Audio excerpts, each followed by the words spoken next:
नमस्कार दोस्तों।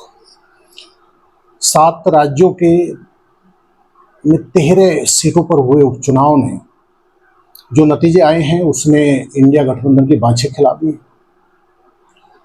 भाजपा हाईकमान की पेशानी पर फिर चिंता की लकीरें देखी जा सकती हैं। खासकर देवभूमि उत्तराखंड पे यहाँ चर्चा करते हैं।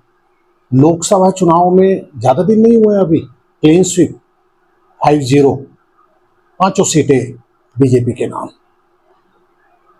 और जब उपचुनाव हुआ, 2 सीटों पर उपचुनाव था उत्तराखंड में, मंगलोर और बद्रीनाथ। अब अंजाम जो हुआ, जो ईवीएम ने रिजल्ट दिए, उसमें नतीजा भाजपा के लिए 0। कांग्रेस ने बद्रीनाथ सीट भी जीती है और मंगलोर सीट भी। अब आकलन, रिव्यू, प्रीव्यू इनके दौर चलेंगे, लेकिन सीधे सीधे इन 2 जीतों ने कम से कम कांग्रेस को फ्रंट फुट पे खेलने का मौका दे दिया है। देवभूमि में लोकसभा के चुनाव ने निश्चित तौर पर कांग्रेसी कार्यकर्ताओं को, आलाकमान को बहुत बहुत नकारात्मक संदेश मिला। एक तरफा धुलाई हुई लोकसभा में, फिर उपचुनाव में ऐसा क्या हुआ, इस पर चर्चा देखिए। बहुत दिलचस्प चर्चा कि जब आप अपनी खताओं से सबक नहीं सीखते, जो काम कांग्रेस ने लोकसभा में किया, जो खता की, और उसका अंजाम भी ये हुआ कि कोई सीट नसीब नहीं हुई कांग्रेस को। इस बार देवभूमि में अति आत्मविश्वास से लबरेज बीजेपी क्लीन बोल्ड हो गई।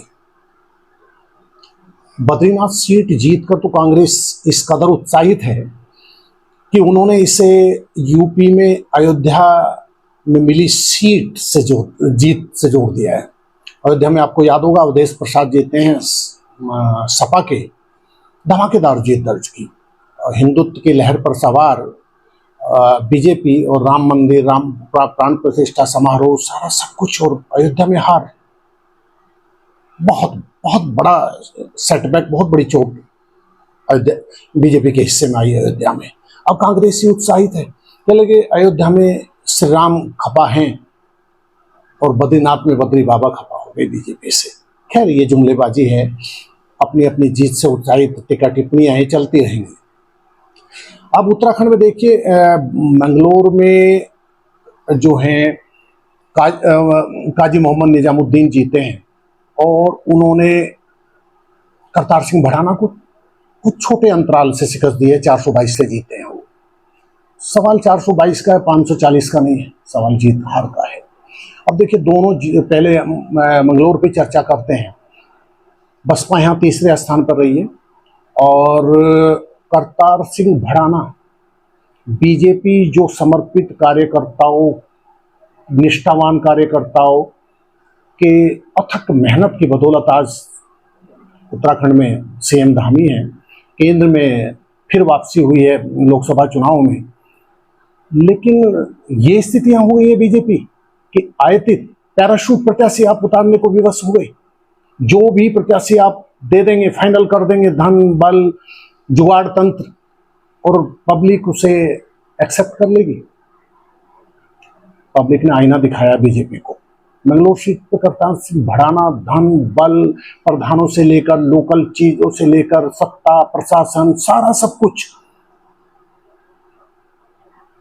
झोंक दिया सीएम धामी की टीम ने। अंजाम शिकस्त।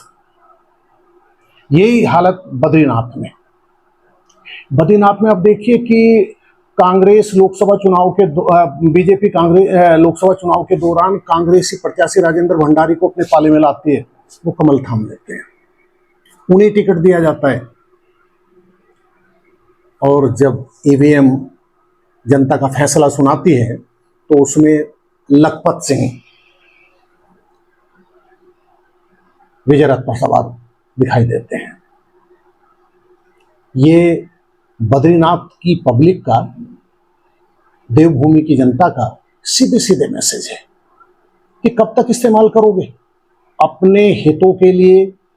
आप आम कार्यकर्ता को तरजीह नहीं देंगे, जुगाड़ तंत्र इस कदर परवान चढ़ा है कि जो निष्ठावान कार्यकर्ता हैं, जो दरी बिछाने वाले लोग हैं, जिन्होंने जीवन होम किया है, जब टिकट बटेंगे तो फिर आप उसमें धन बल और पैरासूट प्रत्याशी उतार देंगे।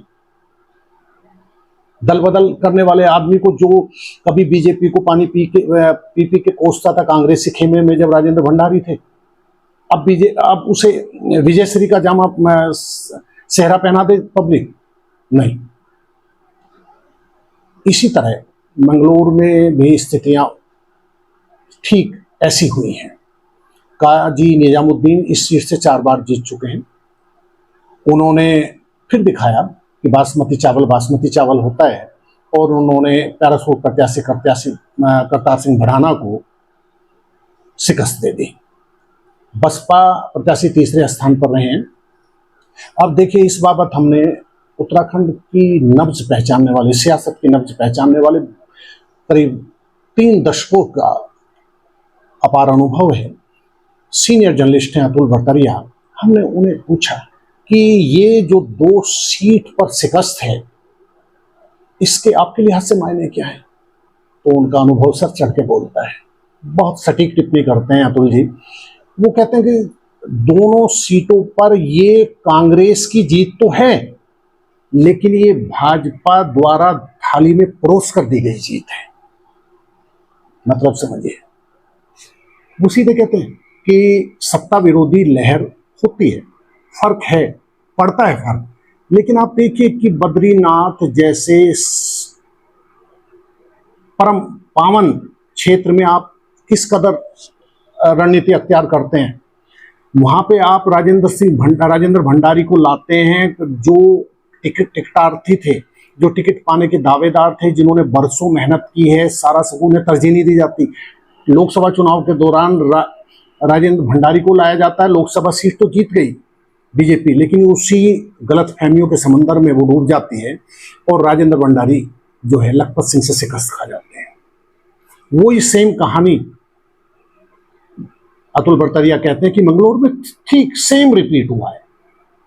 कि आप देखिए कि करतार सिंह भड़ाना, उत्तराखंड की सियासत से उनका क्या लेना देना है? आपके पास इतनी समर्पित, इतनी आरएसएस से संचालित इतनी बड़ी पार्टी, सब कुछ, आप मतलब एक पैरासूट प्रत्याशी को उतार देते हैं, और अंजाम चाहे 422 के अंतराल का हो। खूब घोड़े दौड़ाए गए, धन बल सारा सब कुछ, लेकिन अंजाम करतार सिंह भड़ाना की शिकस्त।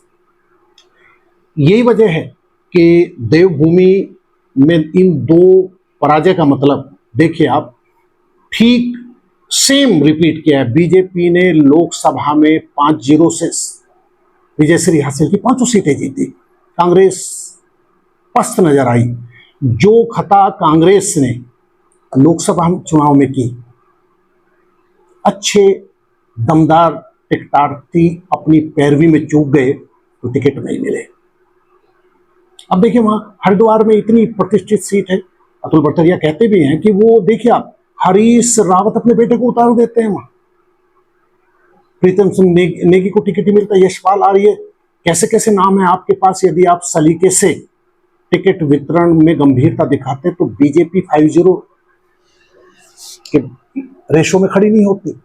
और अब ठीक यही काम उपचुनाव में बीजेपी ने किया, और अंजाम 2-0 से कांग्रेस की विजयश्री, और भाजपा हाईकमान के फैसलों पर बड़े सवालिया निशान। देवभूमि में फिलहाल कांग्रेस के लिए मुस्कुराने का मौका है। लोकसभा में 5-0 से एक तरफा धुलाई, और यहां BJP clean bowled front foot पे खेल गई है कांग्रेस। देखते हैं अभी आगे की सियासी समीकरण किस तरह बदलती है। फिलहाल थैंक यू सर।